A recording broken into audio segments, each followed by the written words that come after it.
The big homie, big homie, big homie. The big homie, in the bed, the big homie show. Swoo! Hey, welcome to the big homie show.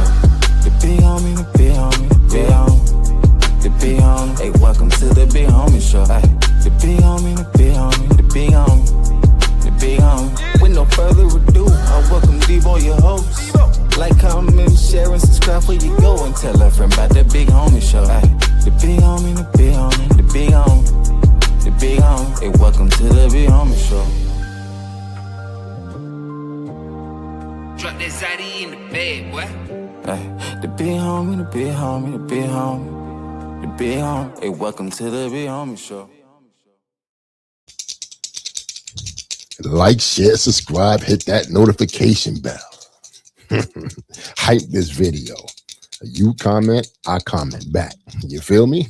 Listen, it's the big homie. Act like you know me. Nieces and nephews is your favorite uncle at the barbecue. Hit me. Well, what do we have here? Word on the street is it's a broken up friendship.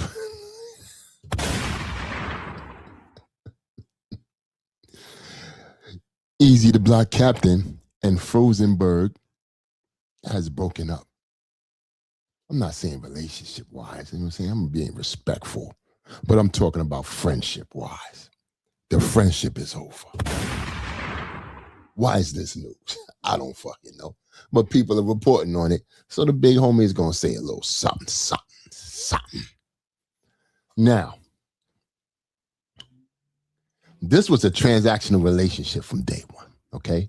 Them brothers never really liked each other.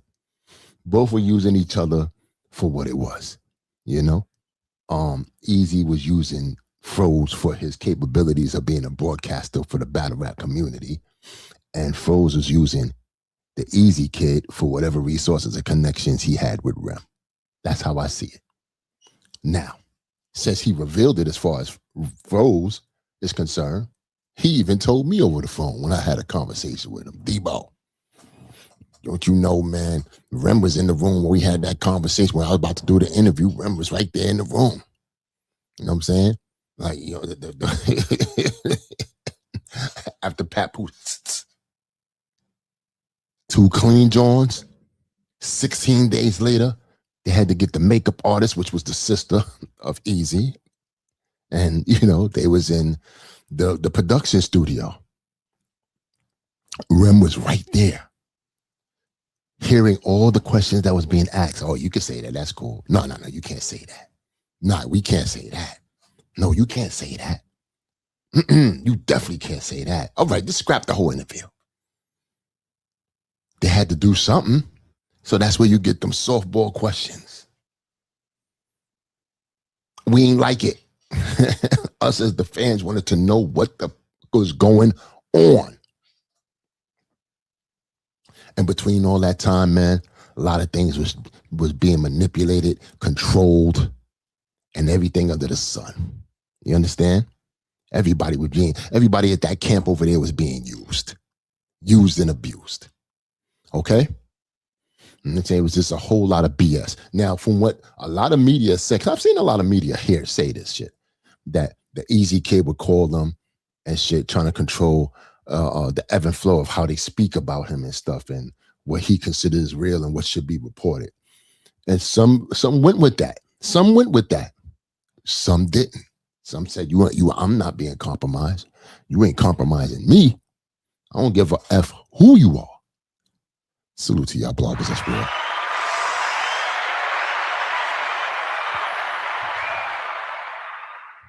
Yeah, I thought this man. Listen, let me tell you one thing. You know what I'm saying? And I'm throw Rem in this here too. Salute to Remy Ma.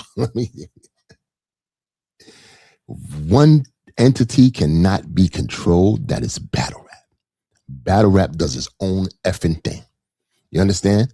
Nobody can control anything in battle rap. Shit is all topsy-turvy all over the place. You can't control it because eventually something's going to come out. You know what I'm saying? As much as you try to shovel and dig the secrets and try to hide things and stuff, It eventually comes out. She learned that a long time ago. When she started learning that, she started pivoting. Let me get out of this situation. Everybody was collateral damage. You know what I'm saying? Even Eazy. She controlled him on telling him what to say and what not to say. Same thing with Froz. Same thing probably with a lot of these dudes. Dare I throw a battle facts in there? Yeah, I'm pretty sure they had multiple behind the scenes conversations on what to say and what not to say. This is the result of it. Do we give a fuck if they're friends or not? Because I sure don't. I don't give off this shit. Who cares? Go on about your business. Now, here's the one thing, though. Who has to lose the most out of this turbulent relationship? I say it's Eazy. Froz got the love of the people, man. We gonna call it what it is. You know what I'm saying? That butterball spanky looking ass nigga, as much as, you know what I'm saying? You know what I'm saying? Listen, one thing I do respect about Froz, he's a hell of a battle rapper. He's made moments, he's put in his work, and he knows the game. Now, I'm not gonna say Eazy don't know the game. He knows the game. But he's not as thorough with this media shit when it comes to what Froz does. Rosenberg is a darling in the media space. He just has to get away from all the cornball shit and the things that's going on around him to go into his final form, if you will. Because when he goes through those lives every day, people pull up. We are not going to sugar. Listen, we're going to keep it real over here. You know what I'm saying? When my name comes up and they have to answer whatever, you know what I'm saying? Let them lie about how they feel. Let them lie about the contributions and stuff I didn't do and all that. They're going to lie about it. They're going to twist it. They're going to paint a narrative that's not real. But when you ask me questions about them, I'm going to give you the real. Good, bad, or indifferent. You know what I'm saying? And Froz is winning when it comes to that media space, man. You know what I'm saying? And I, for one, watch his joints every now and then. Because I know he knows about battle rap. Eazy is just in a sunken ship. He's trying to save himself. He's trying to dig that water out of the boat while it's sinking. And it's sinking fast. Because y'all know for sure he ain't getting a battle in 2026 because of me.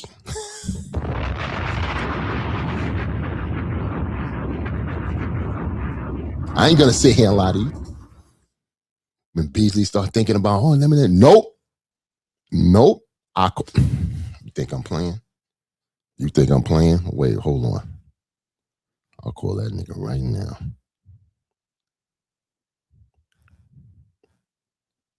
Y'all think I'm bullshitting.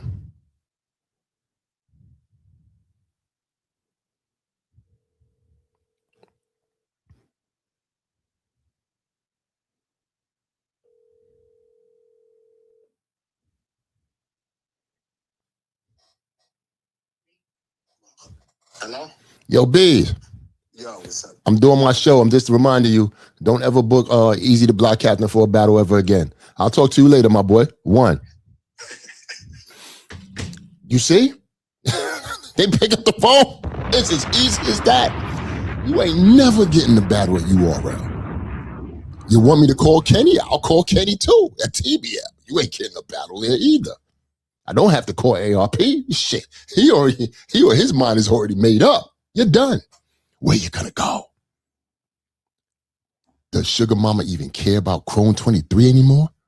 What about the trenches? The trenches is hot. I'm not gonna say as it once was. I don't even know if it was hot or not. You know what I'm saying? You had one or two motherfuckers that was sparking shit up that could easily just go to URL and become low tier or mid tier or whatever and shit like that. So what are we doing? For you to book a name over there to battle you, you're gonna have to put that paper up. Niggas ain't going for the gas no more.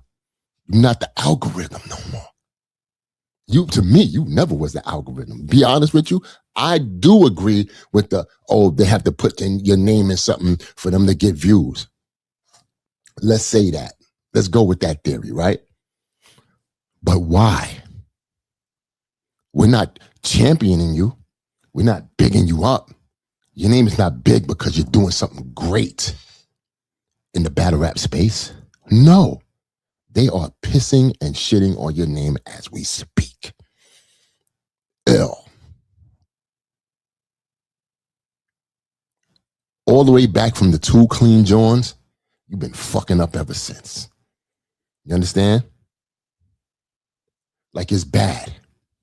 Now you losing friends left and right. People ain't jacking you no more. Why is that? It's the same rhetoric time after time when it comes to your relationships, that you burn the bridges. And when you burn the bridge, you call the people that you burn the bridge haters. Oh, they hating. Everybody can't be hating, my boy. Everybody can't be hating. It's got to be you.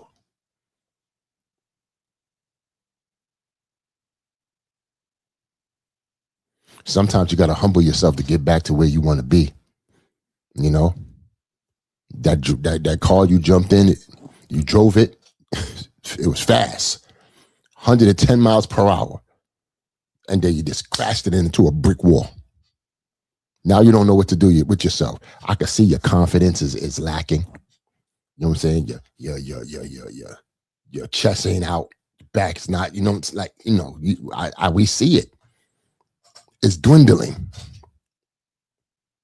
Froz was the last person you needed to lose out of your life. Because Froz could at least told the people, oh, nah, he's still all right. He's still good. Now he just don't fuck with you no more. That's bad. So if Froz don't fuck with you, that means bros don't fuck with you. You already lost the respect of damn near all the media, Polo, Henny, 3-letter man. 3-letter man gonna be like, no, what you mean? No, I fuck with you. I ain't got no people. I'm gonna smoke with nobody. Yo, 3-letter man, don't fuck with you too, because I said so. I'll call 3 right now and tell him that. I'm the big homie around here. He gonna have to agree with that. I don't know what conversations you out here having with Mickey, but shit, he don't fuck with you either.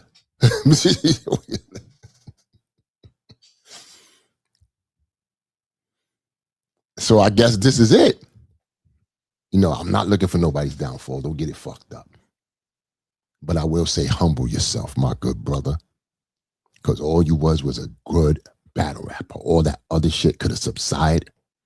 You ain't have to do, you know what it is? It's your personal, it's you, it's your character.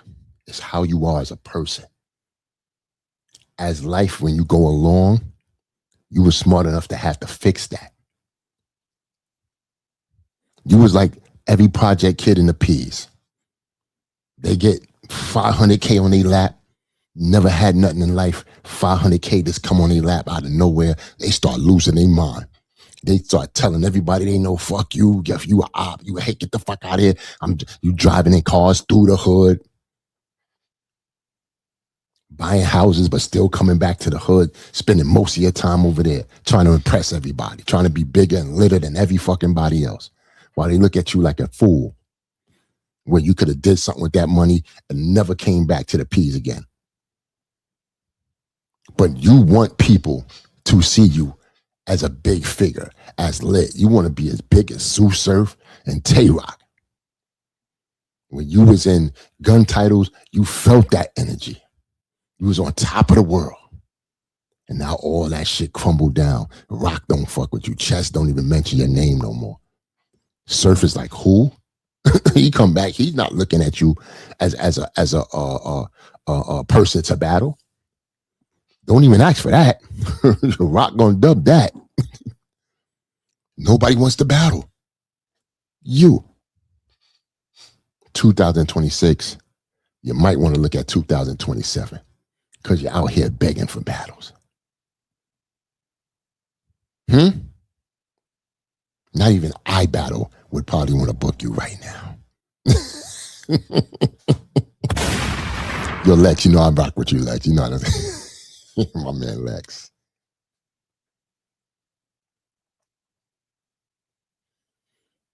You shouldn't have said nothing crazy to T. You want me to call T? I'll call T-Top right now. I'll call T-Top right now and dub any, you know what? I don't want to go. cool. They smile in your face all the time. They want to take your place. I don't know why I mentioned that. I just like the song. It's the backstabbers. That's how Froz probably felt, though. Froz had your back. Good, bad, or indifferent, he was rocking with you. He had your back. And I couldn't see too much for Froz to gain from having a relationship with you other than the Remy resource, you know what I'm saying? And what he's really going to get out of that. Because y'all was supposed to do the podcast shit, right? Y'all supposed to be what the new Gilly and Wallow, you know, or what like Joe Button. Probably y'all was supposed to, you know what I'm saying? That's the dream that you sold Froz. That's the dream that you sold him. He went with that until there was no more dream to be sold.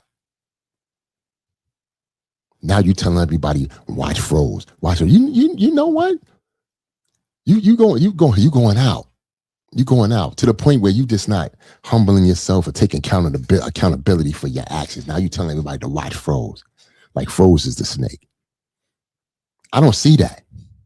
Not in your situation anyway. You got more to gain with Froz than Froz got to gain with you.